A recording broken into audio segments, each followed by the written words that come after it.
दोस्तों, कुरुक्षेत्र में कौरव और पांडव की लड़ाई में दुर्योधन कौरवों का सबसे बड़ा भाई था। दुर्योधन अधर्मी, जिद्दी और मूर्ख भी था। वह गांधारी और धृतराष्ट्र का पुत्र एवं कर्ण का मित्र था, परंतु वह अधिकतर बातें सिर्फ अपने मामा शकुनी की ही मानता था। दुर्योधन की जिद, अहंकार और लालच ने लोगों को युद्ध की आग में झोंक दिया था। इसलिए दुर्योधन को महाभारत का सबसे बड़ा खलनायक कहा जाता है। आइए दोस्तों, आज के अपने इस वीडियो में हम आपको दुर्योधन के बारे में कुछ ऐसी रोचक बातें बतलाते हैं जिसके बारे में बहुत ही कम लोगों को पता होगी। तो चलिए दोस्तों, बिना कोई देरी के हुए शुरू करते हैं इस वीडियो को। बात करते हैं दुर्योधन के जीवन से जुड़े हुए पहली बात से। दोस्तों, दुर्योधन का जन्म 100 घड़े में से पहले घड़े से हुआ था। जब दुर्योधन का जन्म हुआ तो वह रोने के बजाय गधे की तरह रेकने लगा और जन्म लेते ही बोलने भी लगा था। दुर्योधन ने जैसे ही जन्म लिया तो कई तरह के अपशगुन दिखने को मिले, जैसे सियार जोर जोर से रोने लगे, उल्लू शोर मचाने लगे, आसमान में अचानक काले बादल छा गए। इन घटनाओं को देखकर विदुर ने कहा कि यह अपशगुन बता रहा है कि यह पुत्र हस्तिनापुर के विनाश का कारण बनेगा, इसे त्यागने में ही भलाई है। परंतु पुत्र मोह में धृतराष्ट्र और गांधारी ने ऐसा करने से साफ मना कर दिया। दुर्योधन से जुड़ा हुआ दूसरा फैक्ट है फ्रेंड्स, दुर्योधन को कलयुग का अवतार माना जाता है, क्योंकि दुर्योधन में वे सभी गुण मौजूद थे फ्रेंड्स जो कलयुग के मनुष्य में होने चाहिए। इसीलिए दुर्योधन को कलयुग का अवतार कहा जाता था। कहते हैं कि दुर्योधन कलयुग का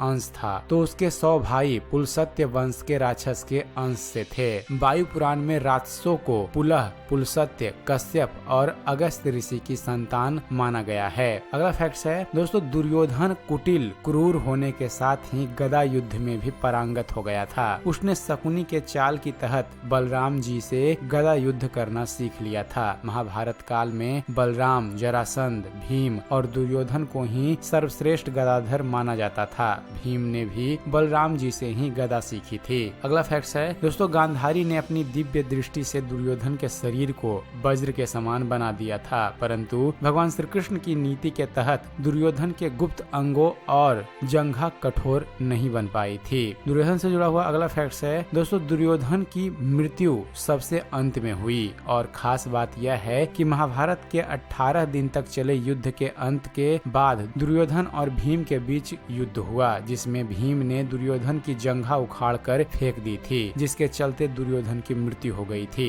एक बार महर्षि मैत्रेय हस्तिनापुर पधारे। विश्राम के बाद धृतराष्ट्र ने पूछा, भगवान, वन में 5 पांडव कुशल पूर्वक तो है ना? महर्षि ने कहा, वे कुशल हैं, लेकिन मैंने सुना है कि तुम्हारे पुत्रों ने पांडवों को जुए में धोखे से हराकर वन भेज दिया। ऐसा कहकर पीछे मुड़ते हुए उन्होंने दुर्योधन से कहा, तुम जानते हो पांडव कितने वीर और शक्तिशाली हैं। महर्षि की बात सुनकर दुर्योधन ने क्रोध में अपनी जांघ पर हाथ से ताल ठोक दी। दुर्योधन की यह उद्दंडता देख महर्षि को क्रोध आ गया और उन्होंने कहा, तू मेरा तिरस्कार करता है, मेरी बात शांति पूर्वक सुन नहीं सकता। जाओ दंडी, जिस जंघा पर तू ताल ठोक रहा है उस जंघा को भीम अपनी गदा से तोड़ देगा। बस यही श्राप दुर्योधन को ले डूबा। दुर्योधन से जुड़ा हुआ छठा फैक्ट है फ्रेंड्स दोस्तों, रिश्तों में दुर्योधन जहां अर्जुन का सौतेला भाई था, वहीं वह भगवान श्री कृष्ण का समधी भी था। श्री कृष्ण के पुत्र सांब ने दुर्योधन की पुत्री लक्ष्मणा से विवाह किया था। अर्जुन और श्री कृष्ण भी आपस में भाई ही थे, क्योंकि अर्जुन भगवान श्री कृष्ण के बुआ कुंती के लड़के थे।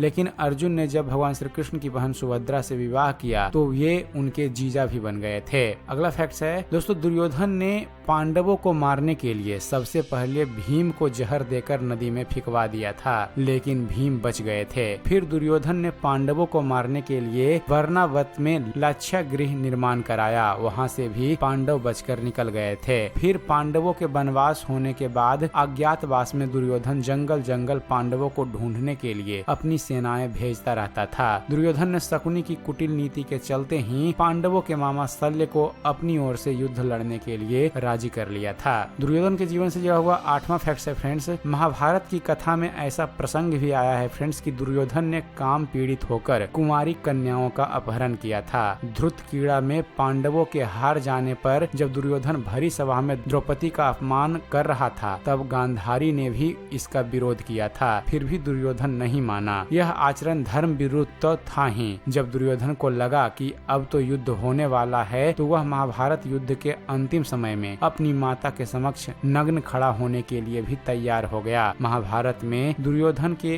अनाचार और अत्याचार के किस्से भरे पड़े हैं। अगला फैक्ट है दोस्तों, पांडवों और कौरवों द्वारा यादवों से सहायता मांगने पर भगवान श्री कृष्ण ने पहले तो युद्ध में शस्त्र न उठाने की प्रतिज्ञा की और फिर कहा कि एक तरफ मैं अकेला और दूसरी तरफ मेरी एक अक्षौहिणी नारायणी सेना होगी। अब अर्जुन व दुर्योधन को इनमें से एक का चुनाव करना था। अर्जुन ने तो भगवान श्री कृष्ण को ही चुना। तब भगवान श्री कृष्ण ने अपनी एक अक्षौहिणी सेना दुर्योधन को दे दी और खुद अर्जुन का सारथी बनना स्वीकार किया। इस प्रकार दुर्योधन ने 11 अक्षौहिणी तथा पांडवों ने 7 अक्षौहिणी सेना एकत्रित कर ली। और दुर्योधन के जीवन से जुड़ा हुआ 10वां फैक्ट है फ्रेंड्स कि दुर्योधन की पत्नी का नाम भानुमति था, जो मल्ल और द्वंद्व युद्ध में पारंगत थी और वह दुर्योधन के साथ अखाड़े में कुश्ती भी लड़ती थी। दुर्योधन ने भानुमति के साथ जबरन विवाह किया था। गांधारी ने सती पर्व में बताया है कि भानुमति दुर्योधन से खेल खेल में ही कुश्ती करती थी, जिसमें दुर्योधन उससे कई बार हार भी जाता था। भले ही दुर्योधन भानुमति को हरण करके लाया था, लेकिन भानुमति को दुर्योधन से प्यार हो गया था। भानुमति को महाभारत युद्ध के बाद दुर्योधन और अपने पुत्र लक्ष्मण की मौत का गहरा धक्का लगा। उसे सतावना देने वाला कोई नहीं बचा था। अंत में वह बेचारी पांडवों के आश्रय पर जिंदा रही और बड़ी मुश्किल से अपना जीवन का गुजारा किया। दुर्योधन की बहन का नाम दुस्सला था, जिसका विवाह सिंधु नरेश जयद्रथ से हुआ था।